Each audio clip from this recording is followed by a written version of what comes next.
So happy to be here today. I've got a great roundtable with me today. We're talking about a very important subject, which is access to healthcare, the challenges and solutions, and how the healthcare workforce is making a shift and how they're adjusting to those challenges. So I'm very excited about today's subject as well as my guests. I have in the middle of your screen Dr. Victoria Reinhartz. She is a paramedicine consultant, and welcome to the show. Great to be here today. Topic I am incredibly passionate about, so thanks for having me. Yes. So glad to have you. And then we also have a returning guest. Always good to have you, Dr. Alisha Cornell. She is a clinical consultant. Welcome to the show. Hello, thank you. So excited to be here and be here with Dr. Victoria and yourself too. Absolutely. Same here. Been looking forward to this. And, it was interesting how this kind of evolved to this point because I sent out something on one of our healthcare groups. We have a healthcare executive group, has about 125,000 members in it. And Victoria, Dr. Reinhardt, you were one of the ones that responded to that. And then that was a few months ago. And then so we finally made it happen today. And so glad you're here today to join us. Yeah, absolutely. I always love the things that you post. Lots of incredible discussion to be had on your thread. So lucky to participate and be able to join you today. Well, I'm so excited to have you. And then Alisha, I tell you, Dr. Cornell, she has been on so many shows, and I just love having her back every single time. She's done all kind of stuff. She's done Fun and Games Friday. She's done all kind of serious discussions with us, and it's been great. So I know today's going to be great. We have several folks who are already making their comments. Thank you, of course, Joanne, for getting us started. And we also have Michelle Rodriguez Belong. So welcome to you. And she says, good afternoon to all of us. So to get right into this, I wanted us to start off, first of all, what are the challenges that you've been seeing from your spectrum or from your perspective? And Victoria, maybe we can start with you. What's some of the challenges you've seen here in the recent months, or perhaps recent years, if you want to go back that far? And then we'll get into some of the solutions.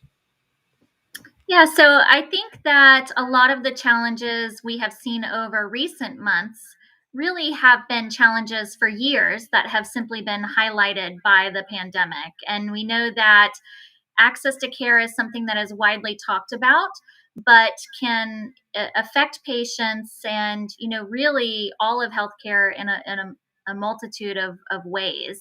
Some of the most prominent issues that I deal with working with EMS teams and interprofessional teams that do mobile healthcare to deliver care within the home or at the patient's bedside have to do with chronic disease management, access to specialists in a timely manner, and medication challenges that are contributing to patient harm. Mm-hmm. Okay, very good. That's definitely a lot. We're definitely gonna cover a lot, as much as we can of that, because in this next hour. And then Dr. Alisha Cornell, Alisha, what have you seen from your perspective, or what have you been hearing in terms of some of the challenges that we're facing, especially in recent months, or perhaps recent years? Yes, so very similar to what Dr. Victoria just talked about. Right now in our area, a lot of our patients that are being given additional instructions to stay at home and how to take care of themselves better at home, which has its positives, but also some negative impact of, are they really trained? Are they educated? What does the home health situation look like? Recently, we had a newscast that asked patients, if you have to call 911, there may not be an emergency vehicle that's ready for you to come and pick you up because of COVID-19 and the pandemic. So some of the solutions that I work with in the tech space for this are finding monitoring devices at home to support home health, to support that community initiative, being able to have remote monitoring, being able to have trained healthcare clinicians that are able to go into the home and take care of more than what they have been used to, accommodated for that education. And then finally, asking family members, what type of education and training are family members that are providing this type of support, because there's a gap and there's not a bridge all the time between, do I even know if I need healthcare, where do I go? How do I get that healthcare? And then being able to understand insurance, what's going to be available for you. And a lot of the solutions that we have that are fantastic are not supported by insurance because of the cost and because we don't have any data to really support does that method actually work. So we have a lot of great things in the tech space for it, but then it's not always supported by insurance yet. So that's a huge gap that I'm seeing for that access to healthcare. Absolutely. And so one of the things too that one of my colleagues, in fact, she couldn't make it on the show. She was going to be with us. She had mentioned this to me, and I wanted to make sure I shared this note, and I wanted to get y'all's comments on this because I thought it was quite interesting. She says that with primary docs not accepting COVID patients and sending them to the ERs, I'm hearing it's clogging up the ERs, which is increasing the access issue for other emergency situations. She also says the equipment is scarce, as well as leading healthcare workers to make difficult decisions on who gets the equipment. And as for staff, they're dealing with higher acuity and higher numbers of patients, therefore also higher numbers of bad outcomes. I was talking with one director who said she got a card with a Superman cape. She said she doesn't feel like Superman. She feels like more like a Sylvester Stallone in the Rocky scene after he was beat up badly and calling for Adrian. It seems they are using all of their training, tenacity, and will to survive to attack this opponent. As for what they're doing for the staff, one hospital is teaming up with staff with the RN so that they can answer the physician calls, run for supplies, and do other responsibilities while the RNs do just what they are licensed to do. It's an all hands on deck approach, and people are dropping some of the previous barriers related to job descriptions.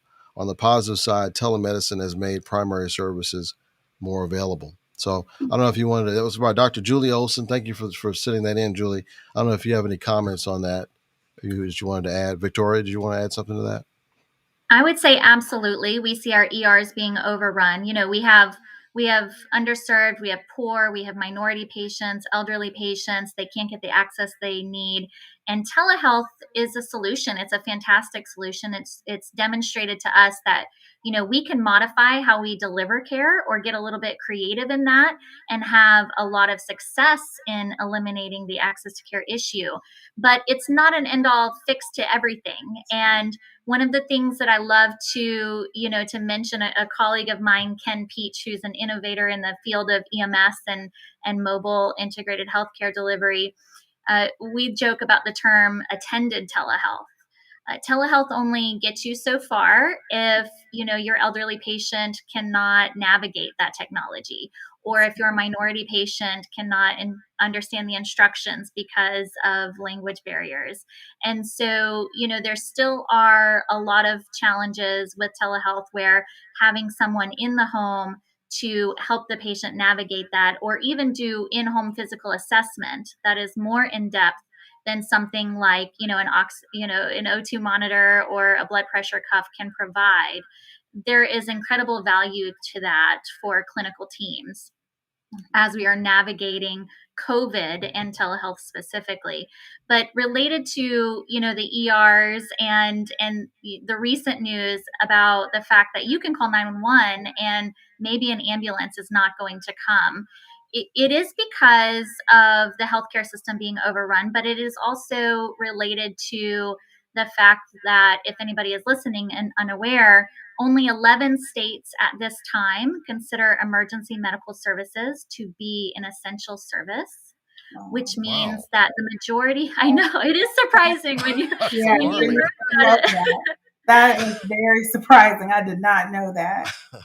And it is hugely impactful because it has a dramatic impact on funding.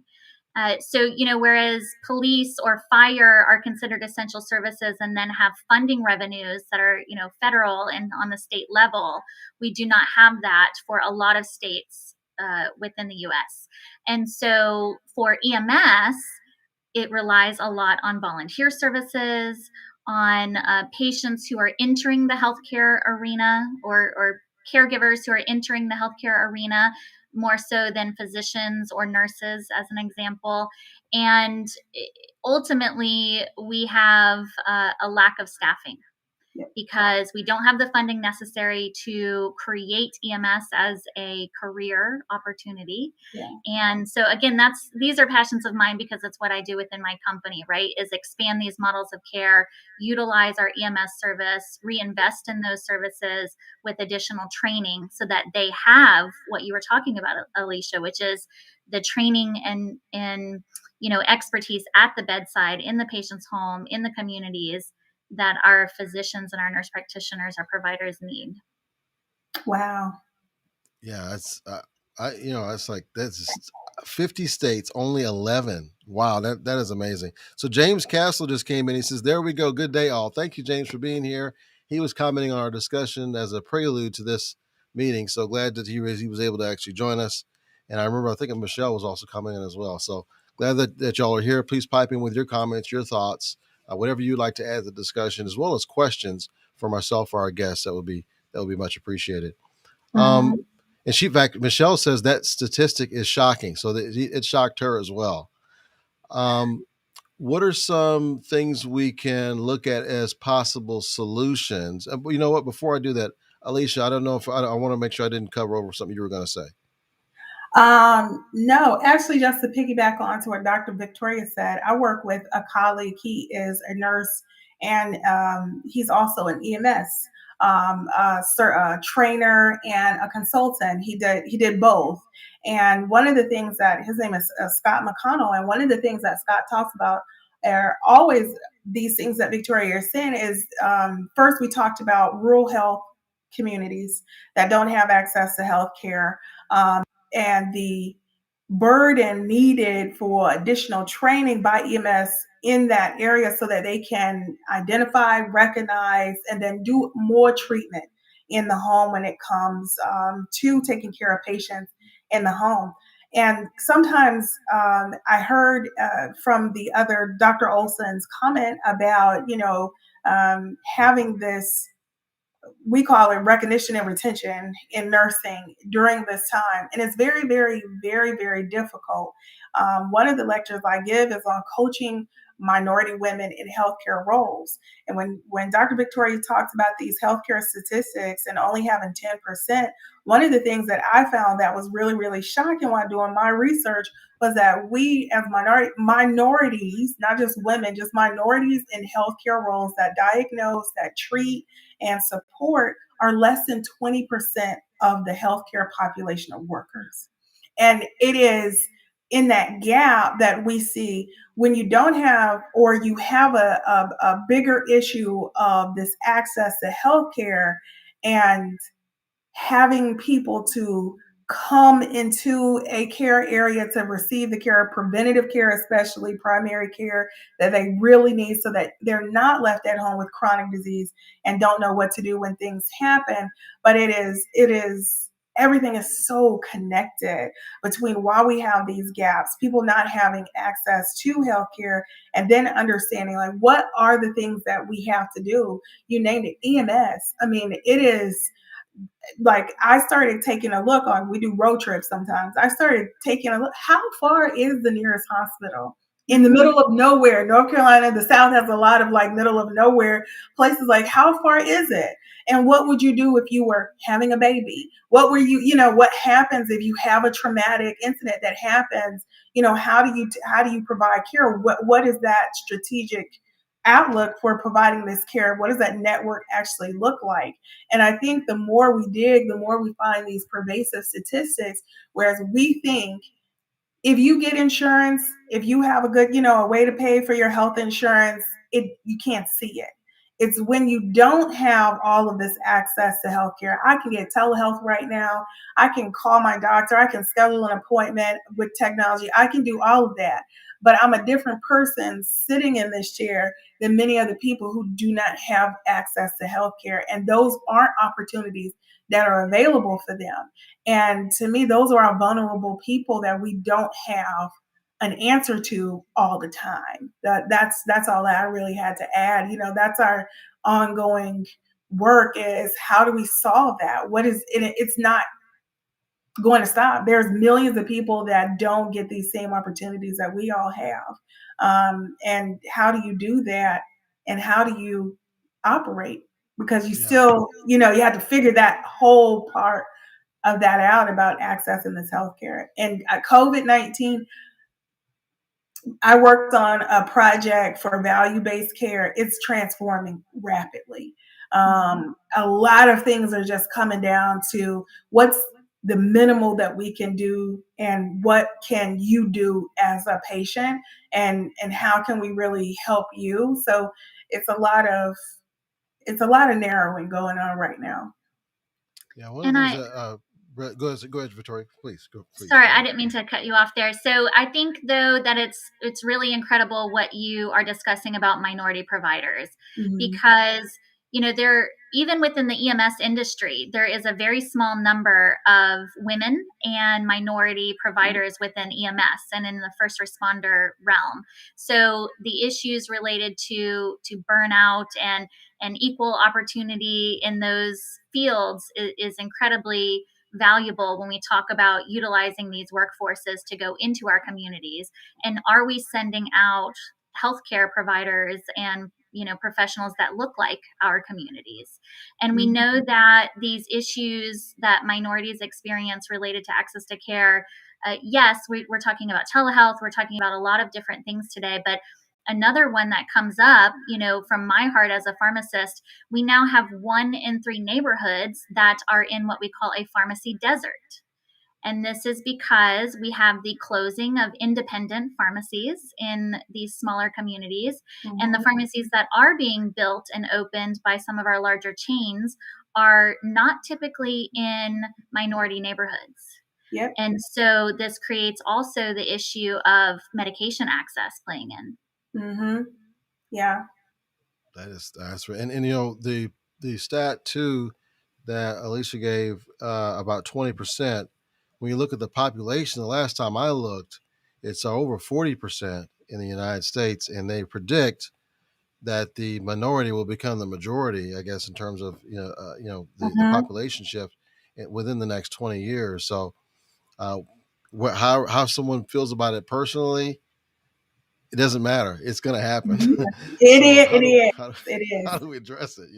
And we have to, just different roles. A lot of people that come to me, they want to be nurses. And I'm like, look beyond that. You may actually feel like you want to be a nurse because your mother was one, or you may see somebody, but look beyond the health that. And so look at the whole lens of healthcare to really think about where could you do the most. Where can you be the most beneficial, and then talk to people, or, just really get a different perspective of what that. I sat next to this paramedic. I was getting my nails done, but she was a paramedic, and we had this wonderful conversation. This lady talked about her job with so much compassion. She loved what she did, and she lived in a rural area, and she loved her schedule. She loved going out in the field. She loved the high intensity of things. And it was us and in between 2 young ladies that were in high school. And so I was like, are y'all listening to this conversation? Like, this is another route that is fulfilling. You can be fulfilled doing this. And the nail tech asked her, you don't want to be a nurse? And she was like, oh gosh, no. I had to, some of the EMS technicians, some of the techs and stuff were getting off of the truck, going into the EDs. And she said, I don't like being in a closed-in space. I like being on the truck. I like being out there in the field. So, it's more like, for people to understand, what type of personality do you have? You might not really like, I worked at the bedside for many years, only to walk away and say, I actually did not always like that job. I like what I'm doing a lot better, but having a clinical knowledge and working with and collaborating with other clinicians in the tech space. That's what I like to do. And so it's like, just be more open to see what else is out there, because there's lots of other roles that are available. I want to go back. Now we're on this. What? Before I do that, I see a comment came in. This is a comment from James, and you can choose whether you want to comment on this or not. He says, my question is more to the challenges hospitals are facing with ransomware done by threat actors who risk attacks against computer assisted devices such as Wi-Fi systems, data privacy breaches. Do most hospitals pay the ransom? And if so, where do hospitals recover these costs in the United States? So if either of you want to address that, feel free. Any thoughts on that? I have known a few hospitals in California. There's been a couple that have actually been under ransom, and they have had their electronic health records under attack and kidnapped. And they requested Bitcoin. So it was cryptocurrency that was actually requested. I don't know how it gets paid back, but they paid so that they could, get those records back and stop their work for a time. So I'm not really sure about how they got it paid back or where that money came from. But that has been, I've seen that, especially with the implementation of electronic health records. And what I've seen hospitals do to safeguard against that is they start getting more IT assistants, CTOs, technology officers to support the firewalls, to support the security, and then really enhance their security services around protecting patient records. Makes sense. And we also got another one. Victoria, do you have anything on that before I move on? No, I don't believe so. I think that the concept there is just, demonstrative of how careful a lot of newer healthcare entities that have launched into the digital space really need to be, because those are real challenges that you have to consider and have an IT team that is prepared to handle. Mm-hmm. Absolutely. Leon, glad to have you. Leon's joined. He says, that's why we are thankful for FQHCs and need more of them. And Michelle says, I started my career in a pre-hospital role. It was the best foundation I could have asked for, the introspection into the true community challenges that should inform our collective approach. Appreciate that. And Ava says, no one is talking about our educational instructions in underserved communities aren't preparing students for professional careers. Most of these schools don't even have the technology needed to prepare this digital revolution. So any of those things, would you either you like to comment on? Victoria, you have anything you want to comment on? And then Alisha? Well, I think that I will just start by saying that I agree that a lot of the underserved communities, there is a huge gap as far as, STEM learning and preparation for healthcare professions. There has been in recent years an increase in federal funding for entities who are going to launch programs in underserved areas that are aimed at increasing educational opportunities. So that is a step in the positive direction. But of course, there are limitations where some companies are doing some really great things and may not be able to access that funding. So it is a huge challenge that we're seeing in underserved communities. Education is certainly part of my heart and is something that a lot of us in the healthcare professions need to be aware of so that we can contribute to expanding access and opportunity for getting people from those communities into the healthcare professions. And then regarding, the comment about a pre-hospital role being a great foundation for a healthcare career, your insight there about what you learned about your communities, what you learned about medical emergencies, about the true issues and challenges that patients are dealing with on a regular basis, that really, to a lot of new graduates and a lot of new healthcare providers, is unfathomable. You can't even imagine the living situations and the true barriers that people have. So I just really want to say thank you for that comment, and I appreciate the candor there, and I find myself as well for that to be incredibly true. Mm-hmm. Same. I feel the same way too. The community that we live in, and you're right. And I hadn't really thought about until recently, like all of these pharmacies, all these chain pharmacies I see them everywhere. And then I said, but when I go to a different side of town, I don't see them as often. And that's something that, or the small mom and pop, pharmacies that know the community are being closed down. They can't compete because they don't have the money sometimes to continue to compete. The other part about the education is two programs that I know we have here in Durham. There is a City of Medicine Academy, and it's the first um, school. It's a high school. It's the first school that I have seen that is dedicated to healthcare.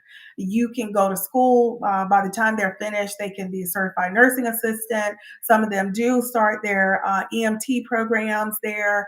They really, so a lot of it is pre-med for people who want that, but there's all of the additional roles that also support providers that diagnose and treat.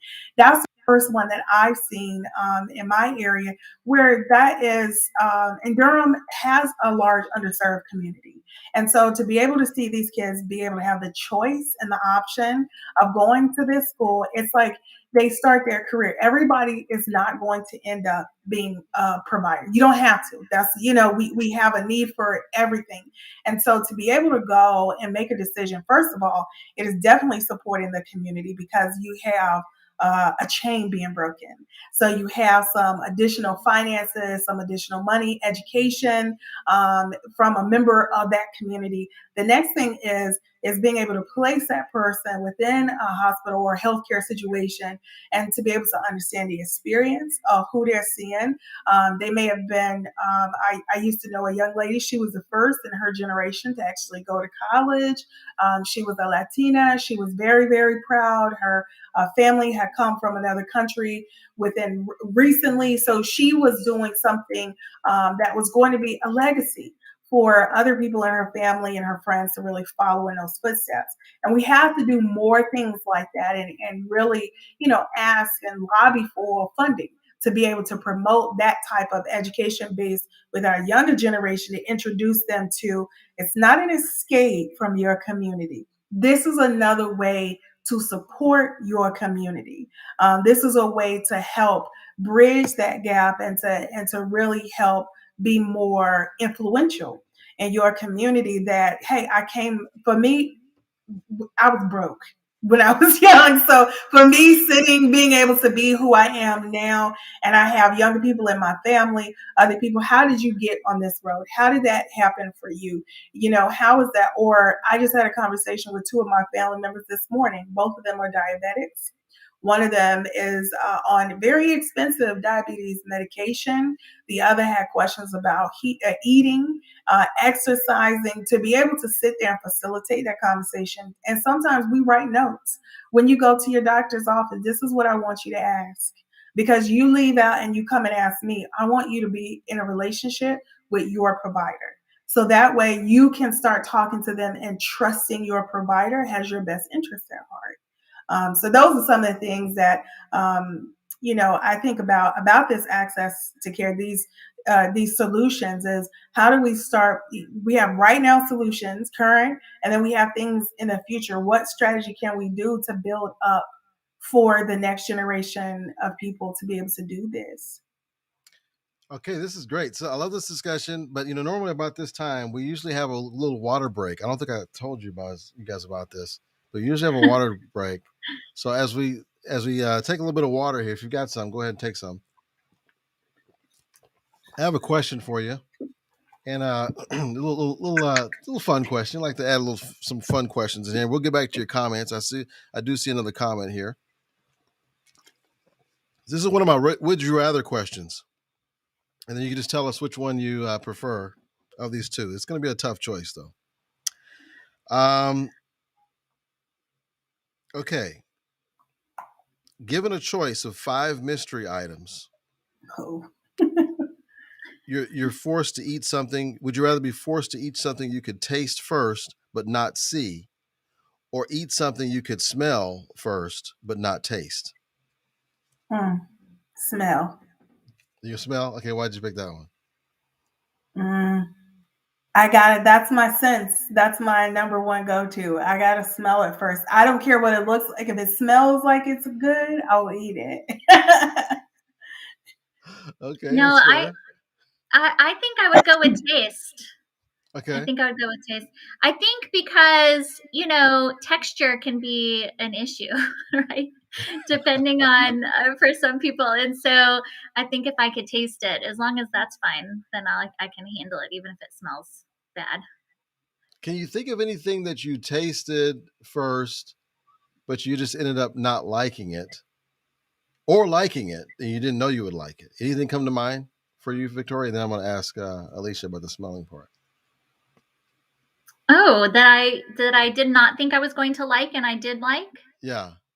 I'll give you the opposite. I thought that I would love sushi, and I don't like it at all. Oh, wow. I mean, how can you not love sushi? I feel like I love every individual component of sushi. I just don't like Right. it all together. Altogether. I can see that. Okay. And how about you, Alicia? Was there something that it smelled good, but when you had it, it just did not taste good? Or maybe something didn't smell so good and you ended up liking it? Just curious. Anything come to mind?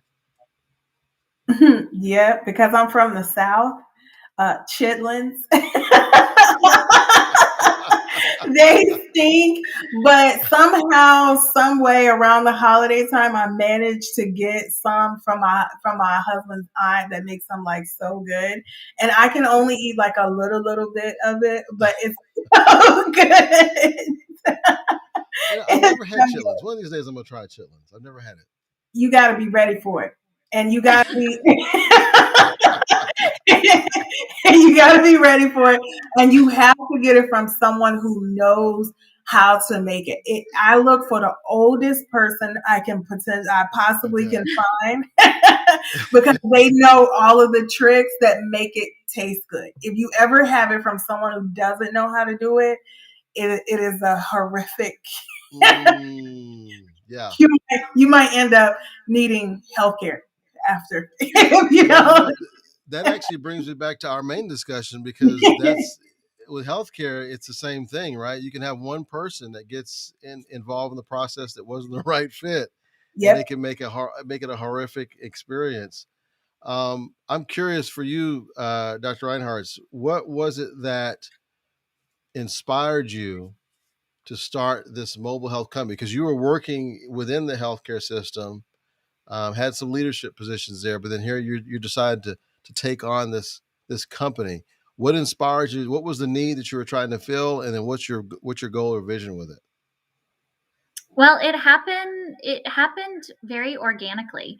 I was brought in as a consultant when the realm of paramedicine. So paramedicine, if anybody is unfamiliar with that, what paramedicine is that we take EMS personnel, so paramedics, EMTs, first responders, and we provide additional training in chronic disease, social determinants of health, substance use disorders, public health topics like COVID, and we send them out into our communities on a proactive basis, so on a non-emergent basis, for patients who have been frequently utilizing the healthcare system. So if they're calling 911 frequently, if they are bouncing back to the hospital, utilizing the ERs, something about that patient's needs are not being met.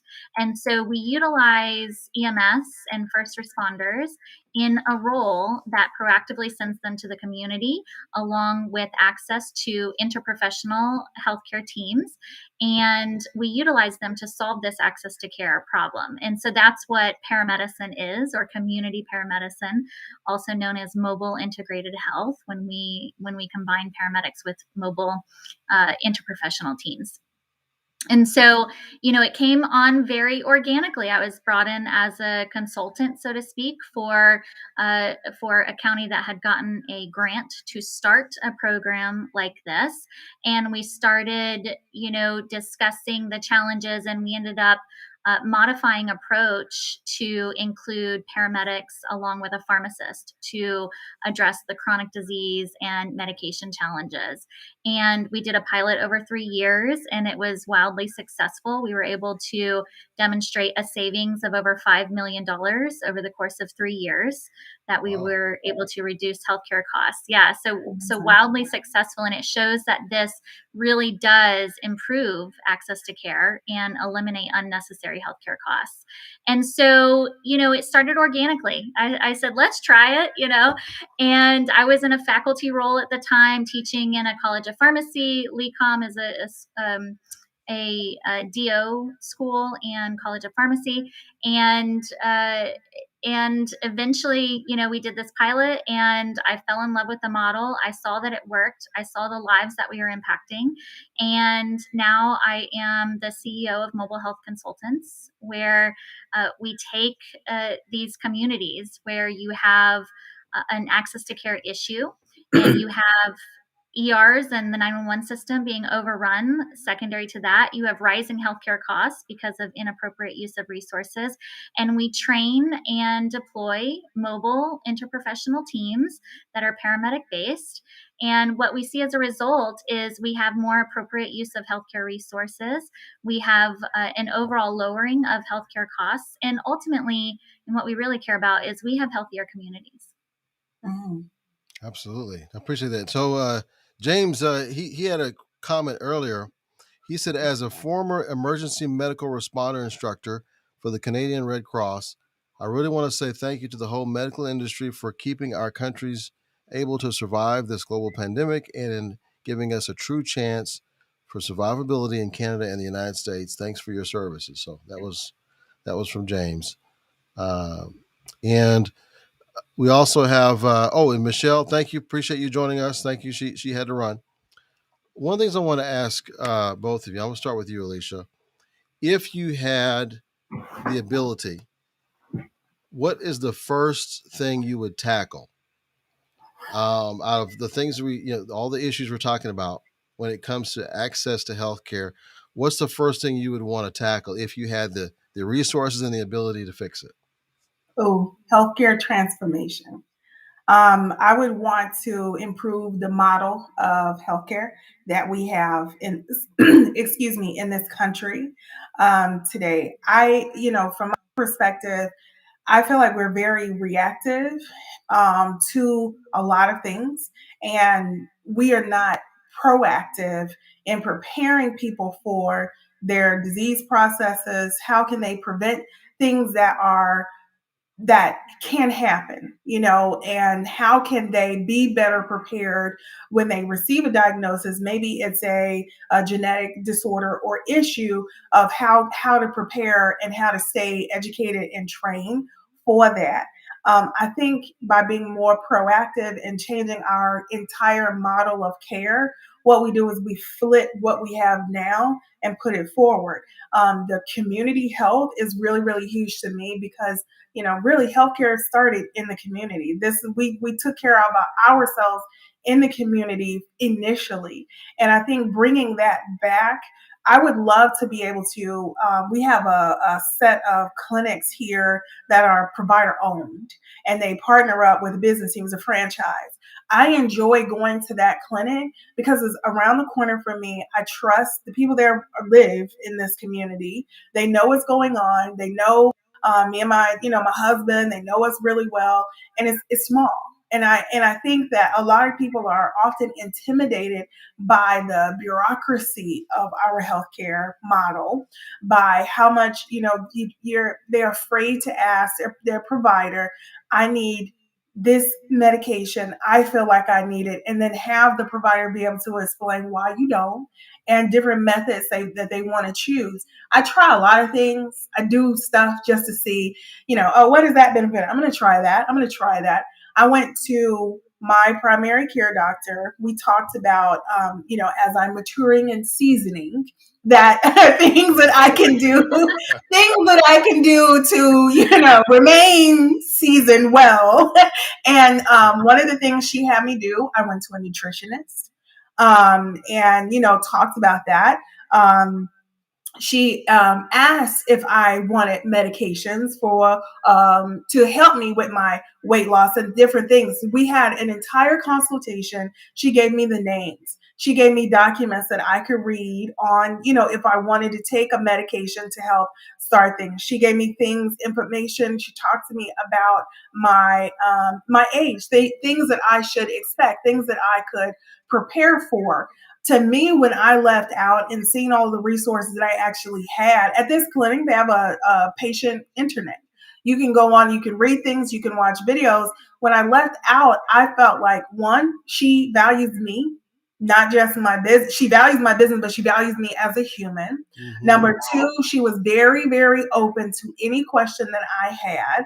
I did not, there are some things that were happening that could potentially land me in a hospital bed if I don't take care of myself. So being able to be in your community, having that access, being able to say, hey, there are things that I can go in and talk to my doctor because I don't like technology. There's a lot of people, Dr. Victoria mentioned that elderly, some of our more elderly people, people who are not natives to this country, who have a difficulty with that barrier, being able to say, come on in, see somebody that understands your experience in your community. Let me help you. And then when you're going to the hospital, it is because I no longer can help you in your community. It is because you've had young boy next door to us.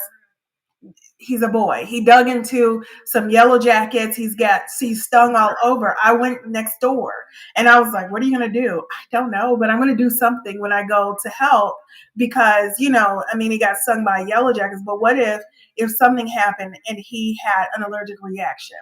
If our EMS team could come out and take care of him right there in his home, give him the treatment that he needed, monitor him, give instructions, and then leave. We've cut down on costs. He does not have to go to an emergency room, which is super expensive.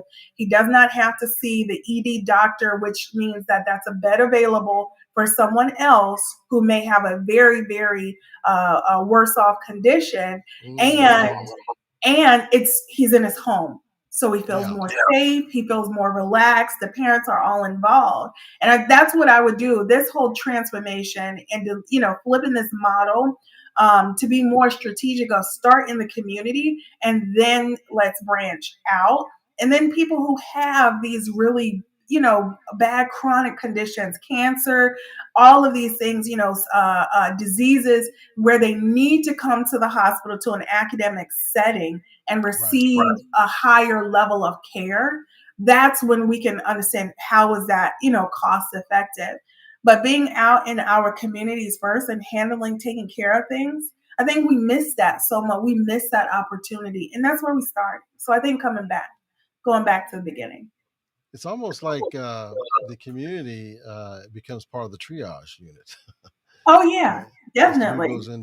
Who goes into the facility? What's your thoughts on this, Victoria? What would be if you had the one thing you could fix? What would you start with? Well, we're going to say it different ways, but my answer is exactly the same in that perspective because what I do is literally create teams and send them into the community, right? Mm-hmm. So you start in the community, and that's, if I had to choose tomorrow what I would want to do, I would want every single community in the United States to have access to one of these mobile interprofessional teams who comes to your home and sees you. You want to talk about, who knows Mrs. Smith down the street who's fallen 3 times this month and can't get her medicines, and who's, lost 20 pounds over the last 3 months because she's malnourished and doesn't have access to food. And, you want to talk about who knows that. It's your EMS professionals who keep responding to her home for falls. And so that's what I would change. It's a no-brainer to equip these teams with additional training, equip them with access, either virtually or coupled there in the community in person to, other healthcare professionals who know chronic disease, who know, emergency triage, who know all of these other elements of healthcare that we need to incorporate, social workers, etc. And that's what I would do. So we're saying it 2 different ways, but both of us are coming to the conclusion that you need to start in your community. You do. Yeah. I love that social worker too. And I'll add even your counselors, your therapy, being able to have that and being, especially right now, a lot of people are experiencing, I started calling it people detox. Because of the pandemic, being staying at the stay in shelters and not being able to go work. So they may be at home more, and that people detox can be overwhelming mentally. And so, now we have, people in your community that may be having a hard time. If I know that I can simply pick up the phone and call somebody. I, I've had people that I've known personally, even recently, who have told me, hey, I went to a therapist because I was not having good thoughts about myself. And I felt, I felt that I should not have those thoughts. But to be able to call somebody and maybe your EMS comes over and says, what's actually happening. I don't know if anybody has ever experienced a panic attack. I have. And I experienced a panic attack one time in the garage of my car in the middle of summer in North Carolina. Dangerous, supremely dangerous. I I had telehealth on my phone that I could call and have somebody talk me down. But the danger of that is what if I sat there and I'm frozen and I'm stuck and I'm in a garage. And what I don't want to happen is now happening because I'm stuck in this hot garage and I'm sweltering and I can't get out of my car. So if I'm able to call my EMS to come, if I didn't have telehealth, but I knew I could call that EMS number, to come in and help me, save me. And, it's like those are the type of relationships that I would love to see us establish so that people can feel. I think what I'm trying to say is people don't feel safe accessing healthcare sometimes because they are afraid of cost. They're afraid of having to go through so many layers to be able to get the services that they need. If you have Medicaid and Medicare, sometimes you don't want to do this because you don't want to have to tell your story time and time and time again just to be able to have something approved that you really need. Right. Makes sense. By the way, Prakash, thank you for your comment. He says, he says, hi, nice to see you. And then also another comment that came in. I want to make sure I catch that. Esther Horowitz. Hey, good to see you. She says, absolutely, Alisha. People should always have local relationships with providers as their base of good care. So, yeah, absolutely. So, love that. Appreciate that. Now, you mentioned something earlier, Dr. Reinhartz, that I want to pick up on, and that was because it's not recognized in so many states, it makes it difficult to recruit people into the space. So, what's the first step to fix that? If we're gonna all of a sudden have more care in the communities, we have to have more people. We have to have more staffing, or maybe some of the staff that's in the hospital ends up moving out that way. What are some things you think should be done in order to make it where it's more feasible to recruit people into that space specifically instead of just going straight to the hospital? So, I mean, it feels pretty simple to me. A livable wage is to start with, right? That person that's coming to literally save your life and whose skill set we rely on at the absolute most critical moment. What are they getting? $13 an hour, $15 an hour? They can't I don't even know. feed I their don't own. know. Is that what it Yeah, is? a livable wage is absolutely step number one. A lot of these teams, again, are relying on volunteer because of lack of funding. And so, that feels like a no-brainer, right? How much longer can we keep that industry running with pizza and things of that nature, right? If they don't have access to a livable wage and insurance and benefits that they deserve, that's number one. I think also, people go into EMS and they're within the United States there's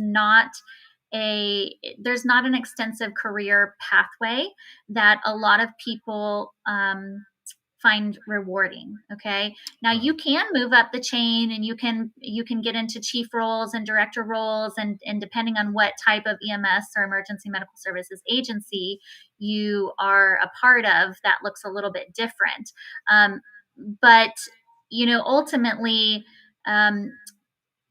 other countries are probably ahead of us in that game. They have curriculums that move people up almost similar to like the nursing profession, right? So you can start as an LPN, and then you can work your way all the way up to a nurse practitioner. And that breeds incentive for people, that reinforces the need to be a lifelong learner, that helps make the most of every single nurse that we have. We know nurses are some of the most amazing healthcare professionals. And when you have a nurse that shows exceptional talent, there's room for her or him to grow and to move up to work at the best of their potential.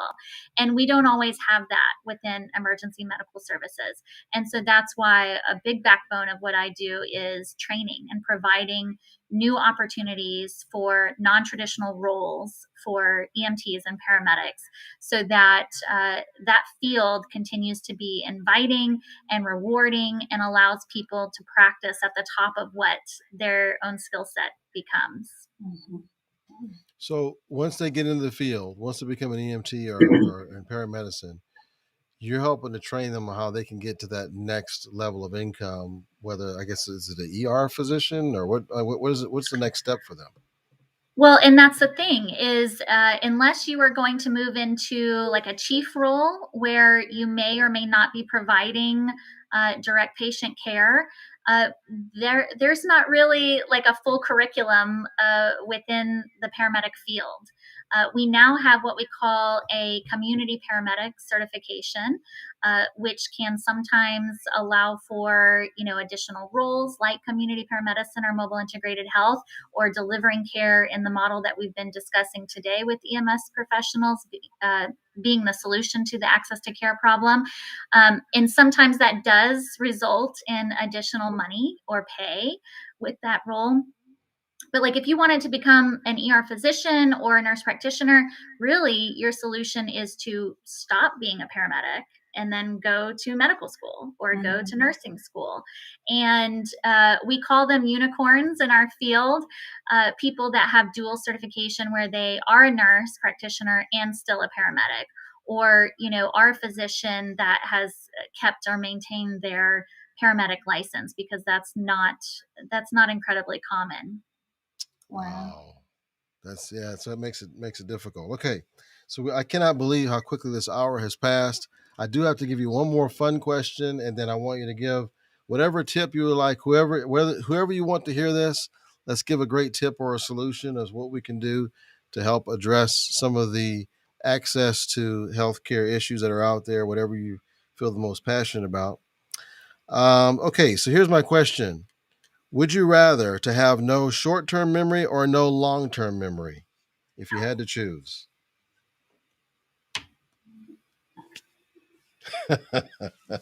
It's two terrible options, right? Horrible options. Two terrible options. I guess I would have to say no long-term, as that sounds terrible to give up memories from long ago. And, I guess as you age, that would look like giving up memories of when you got married and when your children were born or when you got your first job. And there's a lot of meaning in that.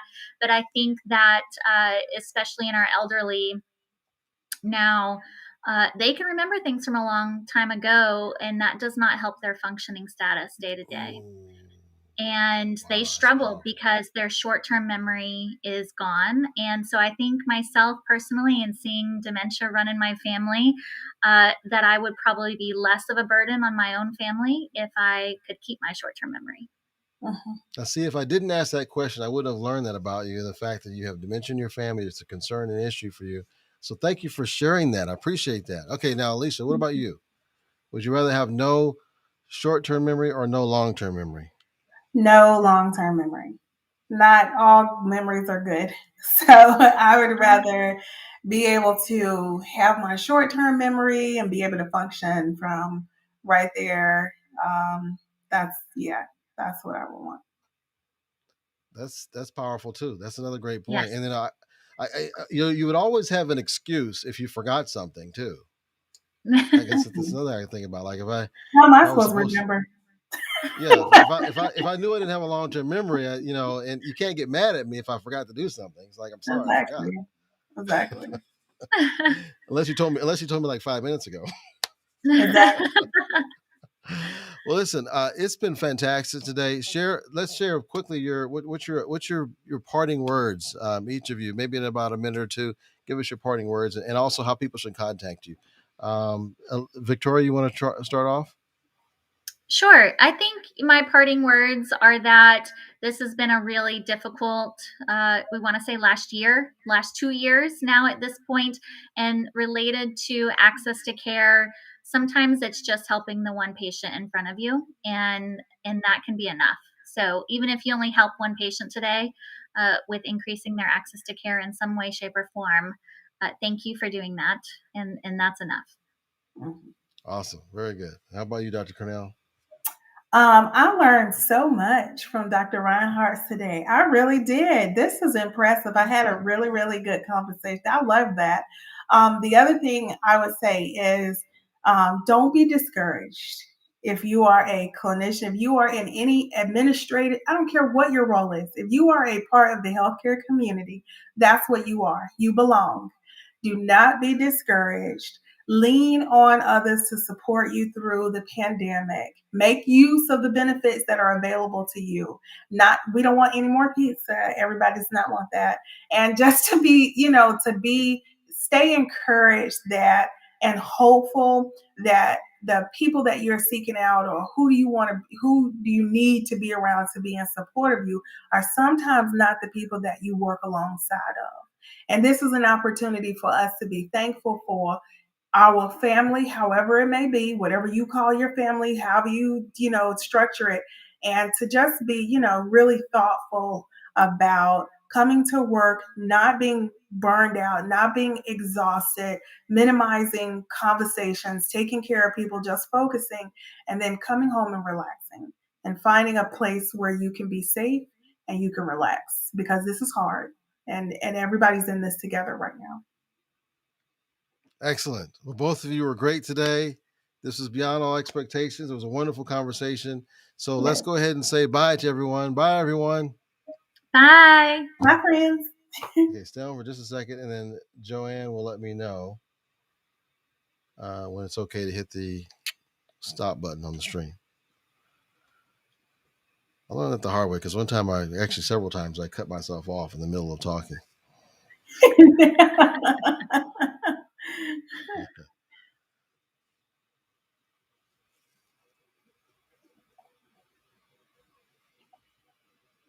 Okay.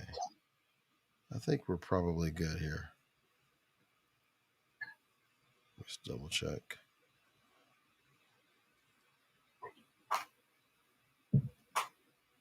Are we good, Joanne?